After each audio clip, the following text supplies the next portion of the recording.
가게 직원은 내 쪽으로 향하고 있었다. 나는 뒷걸음질 쳤다. 오지 마. 나 너하고 함께 할 수 없다고. 남자는 그래도 멈추지 않았다. 점점 가까워지고 있었다. 남자는 나를 사랑으로 안아줬다. 사모님도 이거 원하고 있지 않아요?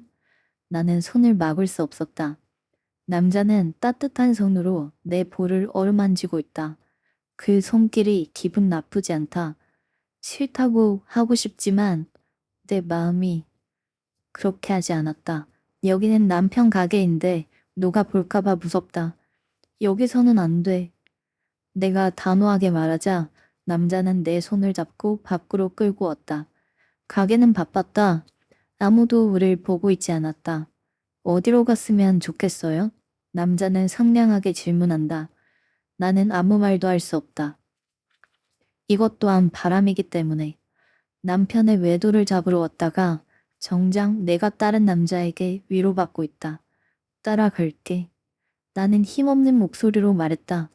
남자는 진지하게 나를 바라본다. 잘생겼다. 내가 본 어떤 남자보다 더. 키도 컸다. 모델처럼. 어떤 말을 해도 용서가 될 것 같았다. 남자는 여유로웠고 자상했다. 남편의 직원이면서 나를 보통 여자처럼 대했다. 오히려 그 모습이 더 끌렸을지도 모르겠다. 대부분 이렇게 하지 못한다. 사모님이란 걸 알면 쩔쩔대기만 할 뿐이었다. 우리는 익숙한 건물 앞에 섰다. 들어갈까요? 싫으시면 돌아가고요. 남자는 나를 배려하는 듯한 질문을 했다. 지금이라도 이 자리를 벗어날 수 있다. 나는 제 발로 들어갔다. 미쳤다. 드디어 나도 미친 거다. 남편의 그런 모습을 봤으니 나도 미치는 게 당연한 거 아닌가? 계속 합리화했다. 이건 남편에게 주는 벌이라고. 자신의 아내가 직원하고 놀아나는 걸 알 리 없는 남편. 속으로는 통쾌했다. 그리고 무서웠다. 이 남자가 언제라도 남편에게 일러바칠까봐. 멈추기엔 늦었다. 우리 둘은 사랑을 나눴다. 외로웠다. 남편의 잦은 외도로. 나를 이해해 줄 수 있는 건 지금 내 앞에 있는 이 남자밖에 없다. 안녕하세요. 썰언니의 사연 라디오에 오신 걸 환영합니다. 구독, 좋아요 눌러주실 거죠? 여기까지 오게 된 이유를 설명할 때가 됐다. 나는 경기권에 사는 30살 주부다. 남편은 가게를 운영한다. 소개팅으로 만난 남자이다. 처음 봤을 때만 해도 순진해 보이는 남자였다. 어떠니? 괜찮니? 성실하다고는 하는데 엄마가 물어봤다. 네, 뭐 그럭저럭 괜찮은 것 같아요. 나는 둘러댔다. 사실은 내 마음엔 들지 않았다. 난 자기 줏대 없는 남자는 싫다. 리드해줄 수 있는 남자가 좋지. 그래도 엄마가 주선한 소개팅인지라 몇 번은 더 만나야겠다 생각했다. 얼마 뒤 연락이 왔다. 소영 씨, 내일 시간 되세요? 남자는 숙맥이었지만 진심이었다. 나이도 결혼 정년기였고 더 이상 늦출 수는 없었다. 나를 좋아해주는 남자라면 시집 가야 될 때이다. 여기서 나이를 더 먹으면 좋아한다고 말해주는 남자도 없을 뿐더러 나이가 부담스러울 테니 외모도 지금이 가장 물이 올랐다. 피부는 조금 처졌지만 화장만 한다면 남자들은 눈치채지 못한다. 나는 오랜만에 꽃단장을 하고 나왔다. 남자는 나를 웃으면서 반겨줬다. 해시레시 웃는 모습이 나에게 빠진 게 분명했다. 오시느라 수고하셨어요. 혹시나 제가 마음에 안 드시는 줄 알고 걱정했어요. 남자는 말했다. 나는 마음에 들지 않았다. 하지만 어쩌겠나. 나를 좋아해주는 사람 중에 제일 정상인 것을. 그렇게 시댁에도 방문했다. 남편 집은 내가 생각한 것보다 부자였다. 마당이 있는 집이었고 마치 드라마에서 보던 것처럼 말이다. 시어머님도 고풍스러운 느낌이 났다. 대충 걸친 옷만 해도 비싸 보였다. 시어머님은 나에게 잘해줬다. 참한 여자라면서 민수한테 시집 오면 잘해줄게 라고 하셨다. 나는 철석같이 믿었다. 우리는 결혼했다. 나는 좋은 아내를 연기하고 있었다. 남편도 의심하지 않았으니 우리 둘은 행복했다. 나와 결혼한 뒤 남편은 사업을 시작했다. 정확히 어떤 사업인지는 몰랐다. 남편은 그냥 가게를 운영한다고 했다. 어떻게 된 일인지 구경을 하고 싶다고 해도 구경시켜주지 않았다. 내가 의심할 때마다 순진한 표정으로 자기야, 나 의심하는 거야? 나 자기밖에 없는 거 알잖아. 라고 했다. 순진한 얼굴로 말하는 남편. 뭐 가게를 운영하는데 별일이야 있을까 싶었다.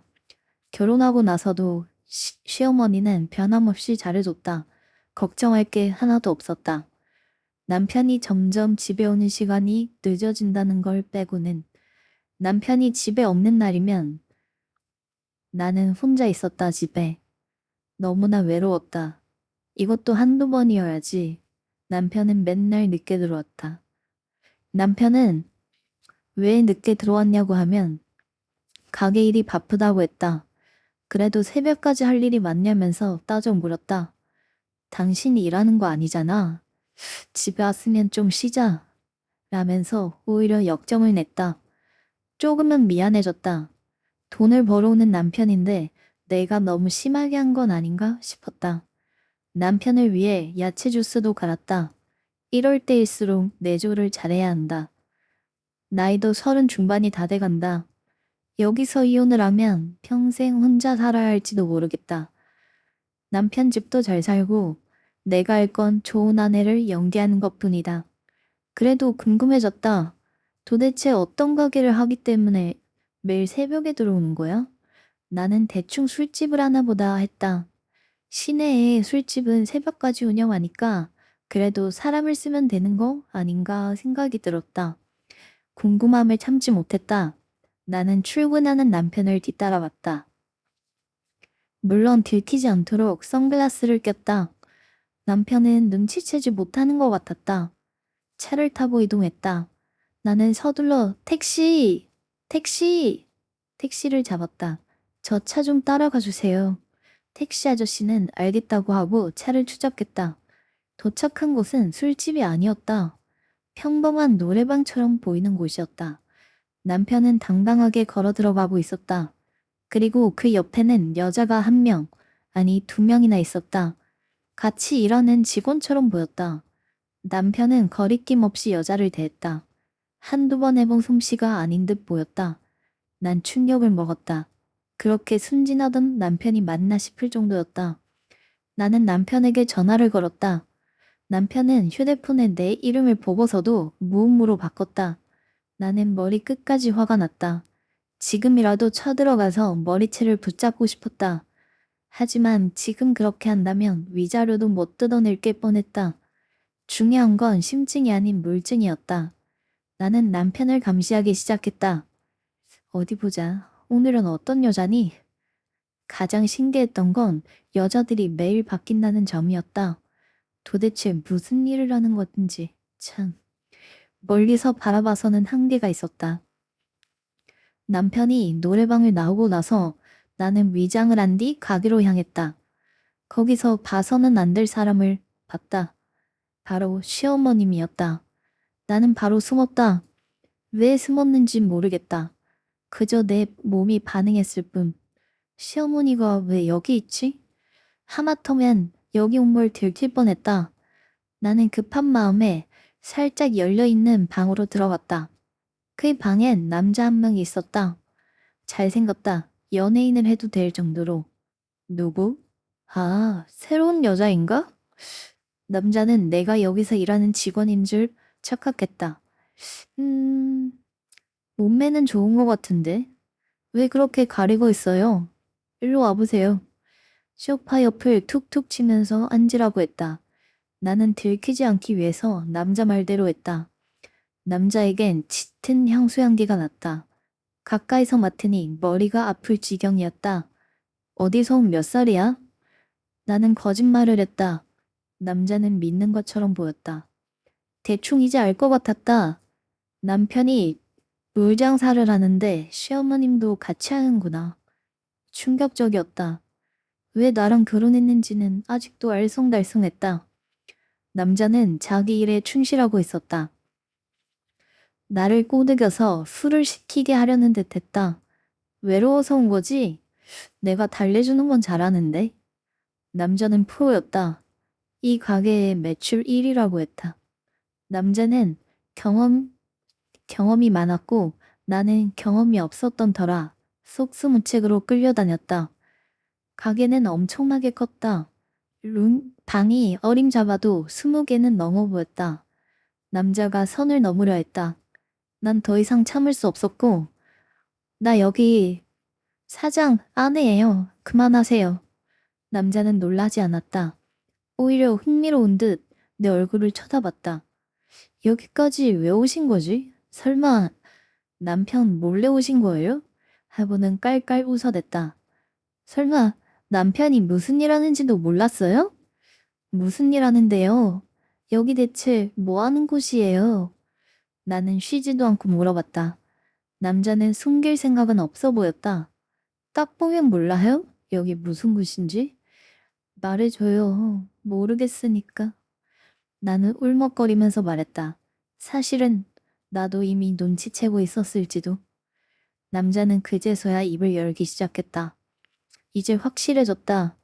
남편은 포주였다. 여자를 캐스팅하고 직접 경험하고 현장에 투입시키는.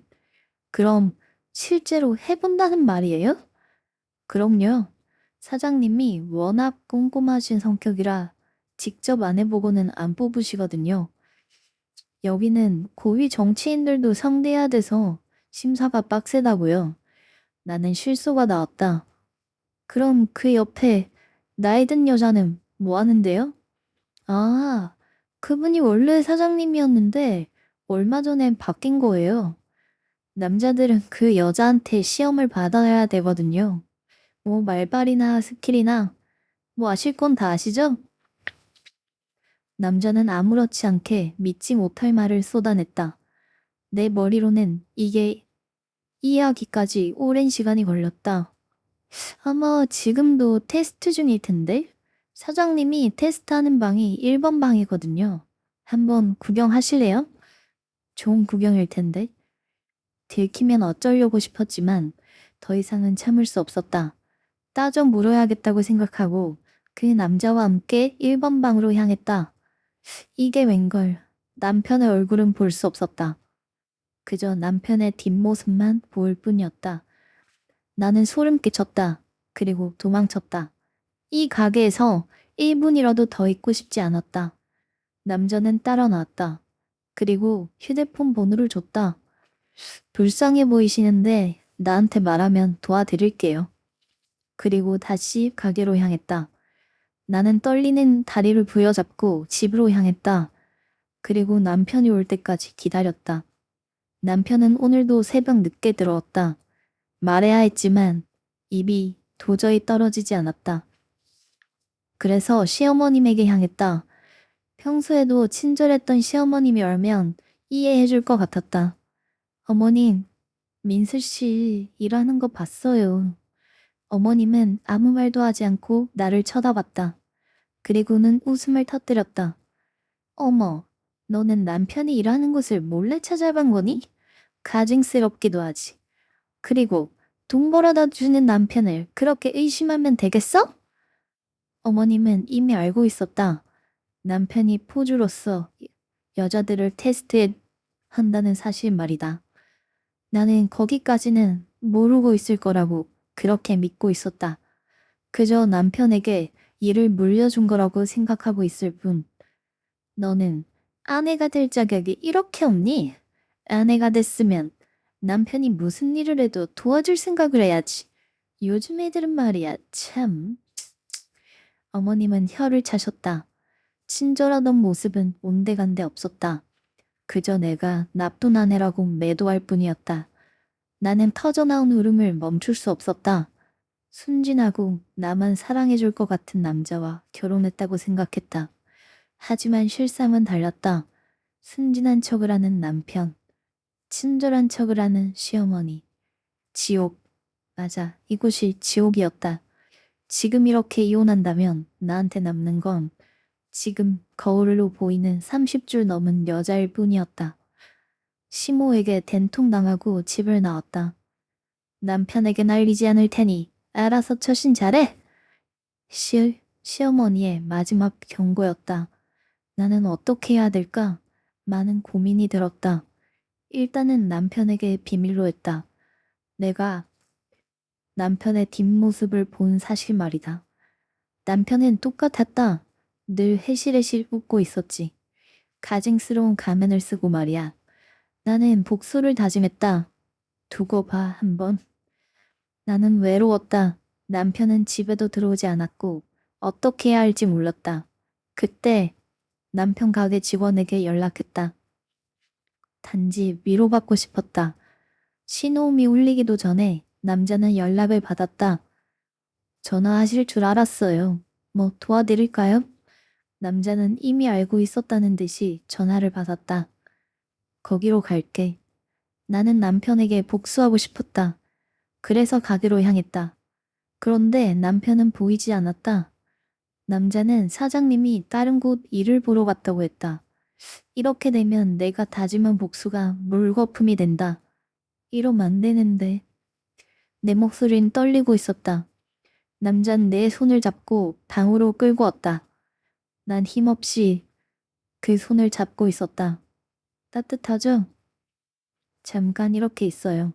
남자는 날 안아주었다. 그저 안아주기만 했을 뿐인데 위로가 됐다. 난 남자에게 입을 맞췄다. 하지만 여기까지였다. 더 이상 간다면 난 남편과 똑같은 사람일 뿐이었다. 지금부터는 아까 처음 말한 내용하고 이어진다. 남자 직원은 이제 대놓고 나에게 연락을 한다. 남편은 가게 일로 집에 늦게 들어오는 시간이 많았다. 이 남자 직원을 정보원 겸 쓰기로 했다. 이혼할 땐 물증이 필요했으니까. 그런데 우린 너무 가까워졌다. 이 사람은 나를 소중하게 대해줬다. 돈 때문에 접근한 게 아닌 것처럼. 나는 푹 빠져버렸다, 이 남자에게. 문 열어요. 사장님 오늘 바쁘다. 이젠 우리 집까지 찾아온다. 왜 여기까지 와? 들키면 어쩌려고. 남자는 어서 열라고 문을 두드린다. 오늘만이야? 오늘만? 남자는 들어와서 나를 꼭 안는다. 난 거부할 수 없다. 그리고 남편과 쓰던 안방으로 향한다. 남자는 나를 꼭 안고는 귓속말로 나를 위로해준다. 나는 아무 말 할 수 없다. 나도 즐기고 있으니까. 남자는 따뜻하고 자상했다. 남편에게 느껴보지 못한 감정들이었다. 이 남자가 진심인지는 모르겠다. 하지만 내가 느끼는 감정은 진짜였다. 안 된다. 안 된다는 걸 나는 알고 있다.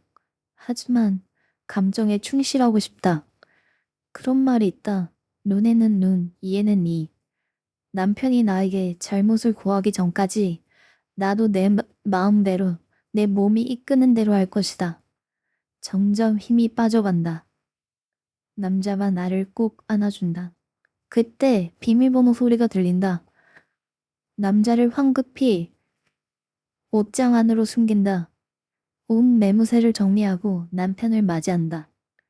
오늘 빨리 왔네? 머리가 엉망이다. 남편은 신경 쓰지도 않았다. 아니야, 다시 나가. 가지러 올 게 있어서. 별일 없지? 머리가 왜 그래? 아이, 별일이 뭐가 있어. 빨리 들어오기나 해. 아까 자서 그래. 괜히 화를 내본다. 남편은 다시 나간다. 나와도 돼. 남자는 다시 나와서 하던 거를 마저 한다. 나는 가슴이 아까보다 더 빠르게 뛴다. 들킬지도 모른다는 이 느낌. 나쁘지만은 않다. 아쉽네. 이 방까지 들어왔으면 우리 들켰을 수도 있는 건데. 됐고, 아까 하던 거나 해줘. 남자는 다시 나에게로 향한다. 이 남자는 다르다. 술배로 가득 찬 우리 남편과는 복근이 손에 닿았다. 온몸이 탄탄했다. 우리는 함께 쓰러졌다. 남편과 함께 있던 그 곳으로. 오늘의 사연은 여기까지입니다. 썰언니의 사연 라디오 좋아요와 구독 해주실 거죠? 감사합니다.